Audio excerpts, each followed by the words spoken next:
Welcome to an extraordinary journey through the heart of Eastern Europe, where history, art, and culture come together. Today, we set off on an enchanting exploration of the churches of Moldavia, a collection of architectural gems hidden amid the rolling hills of northern Moldavia. The churches of Moldavia, also known as the Pentecost Monastery of northern Moldavia, are a collection of 8 remarkable religious sites in northeastern Romania. What makes them truly exceptional is their stunning external fresco paintings, which cover the entire outer walls of these masterpieces of Byzantine-inspired art. The churches of Moldavia are found in the northern Moldavia region.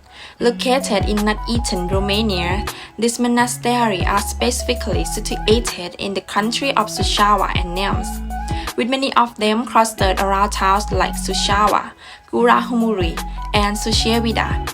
The local area is known for its peaceful and picturesque landscape of rolling hills, forests, and traditional villages, creating a serene and beautiful backdrop for these historic and artistic treasures. Let's explore the fascinating history of these beautiful churches. They came to life during a remarkable era, a period famed by the late 15th century and the late 16th century. This was a time when Stephen the Great, also known as Stephen Self-Murray, held the reins of power in Moldavia. He was no ordinary ruler.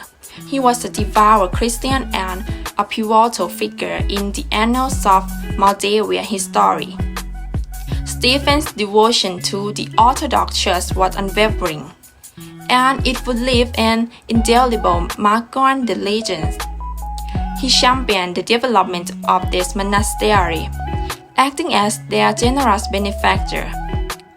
It was under his patronage that many of these architectural marvels came to be.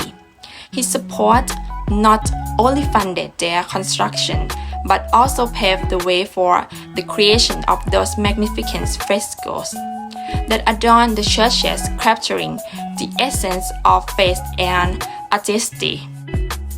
In recognition of their historical and artistic importance, these churches were designated as UNESCO World Heritage Sites in 1993.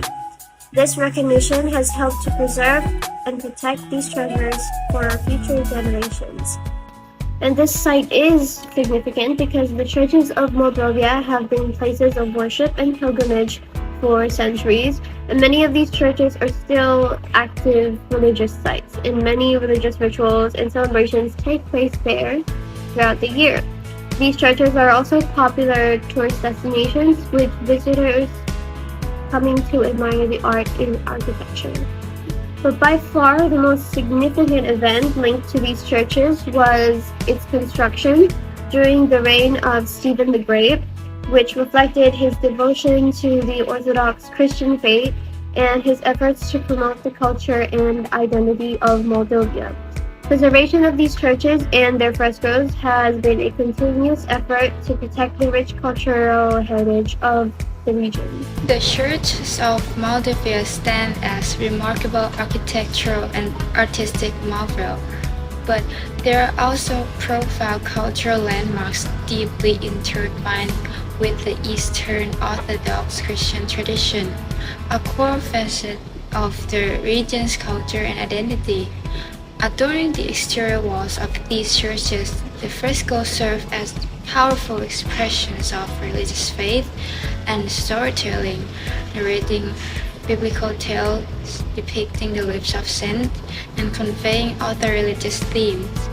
These frescoes, besides being artistic masterpieces, represent an enduring testament to the rich cultural and spiritual heritage cherished by the Moldavian people. Furthermore, the cultural artifacts and relics associated with these churches, known as the painted monasteries of northern Moldavia, further enrich the cultural tapestry of this sacred landscape. Among this treasure, the intricate fresco and murals adorning walls and ceiling take center stage, vividly portraying biblical narratives, the story of saint, and historical events. It also serves as historical records, reflecting the religious and cultural beliefs that have shaped the region. Complementing the frescoes, the churches feature ornate iconostasis, finely crafted wooden elements, and a treasure of religious textile and vestment. Some even house relics of saints, sacred objects, and historical documents, all contributing to the rich cultural and spiritual heritage of Moldavia.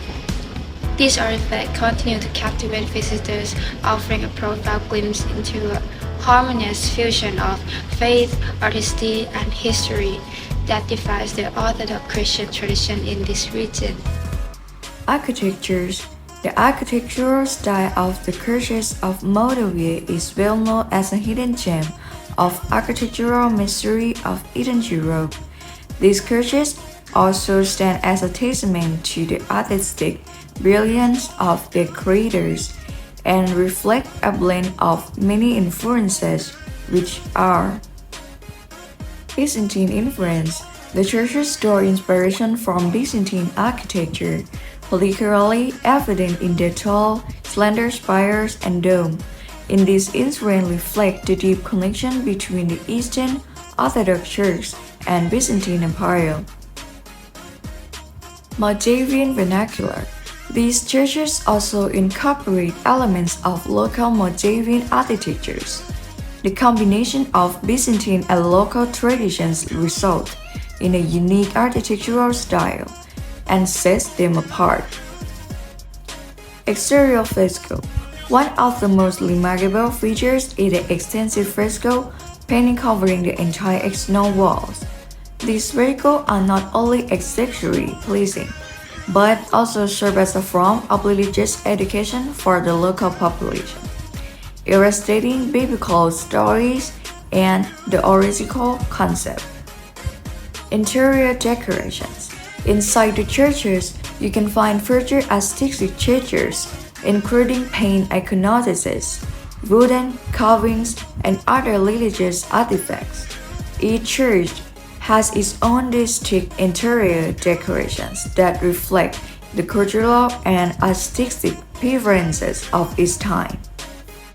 The Church of Moldavia, with their rich story, unique architecture, and vibrant fresco, stand as a testament to the spiritual and artistic heritage of the Moldavian people. They continue to be a source of cultural pride and an attraction for visitors seeking to explore the history and culture of this region.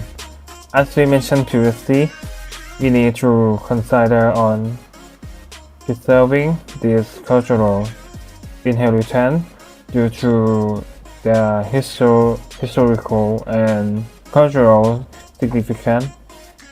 Necessitate a motivated approach by these three practical ways. First, using the document and digital preservation strategy. Artisans and engineers can utilize advanced technology such as 3D scanning for creating detailed digital replica and also exhibit archive. I try to store and share this information with scholar, historian, and the public. Number 2, managing tourism wisely to minimize visitor impact, protecting the natural surroundings, and educating both local community and visitors about their cultural heritage. Last, by embossing sustainable practices, promoting community involvement, and developing emergency plans.